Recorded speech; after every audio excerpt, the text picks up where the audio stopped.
Starting today, millions of Florida workers will have a little more cash in their pockets. Yeah, that's right. Florida's minimum wage, it went up to $10 an hour. It will eventually increase to $15 an hour. ABC Action News reporter Wendy Lane explains why and takes an in-depth look on how the change could come with some consequences. 15 a union. 15 a union. It's sad that it took this long in order for us to get $10 an hour. Gail Rogers has worked at McDonald's in Ybor City for 8 years and says she's never reached $10 an hour until now. Getting this dollar on our wages is still not what we need. We need more than $15. It's a help. You know, we living in poverty still. Florida's minimum wage is jumping from $8.65 to $10 an hour. And after voters passed Amendment 2 last year, it will keep going up $1 each September 30th until it reaches $15 an hour in 2026. Show me what democracy feels like. This is what democracy feels like. For tipped servers, the increase goes up $1.35 from what they were making.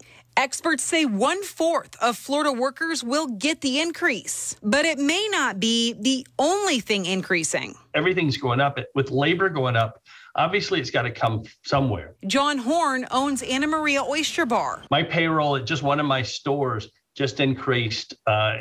Just a weekly increase was $2,800. He says it will no doubt drive up costs for customers. If we keep raising our menu to cover all of our increases, labor, products, etc., it's going to price their way out. People are going to stop eating out as often as they do in Florida. Some employers are already moving to automated systems so they don't have to pay a human employee. And economist Chris Jones says the long-term impact of raising minimum wages may be counterproductive. Not only do additional labor costs potentially increase the cost of providing goods and services, which diminishes real income and purchasing power for everybody, but then you start getting the questions from higher skilled, higher paid workers.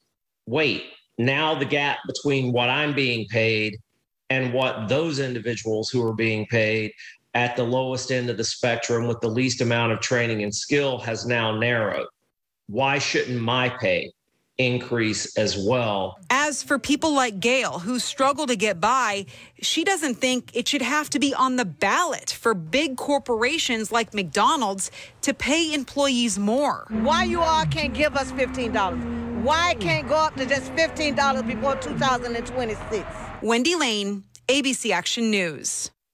And to give you more perspective on this minimum wage increase, we're taking a look at how Florida compares with other states. So check this out. According to the U.S. Department of Labor, Washington, D.C.'s minimum wage is $15 to $20 an hour.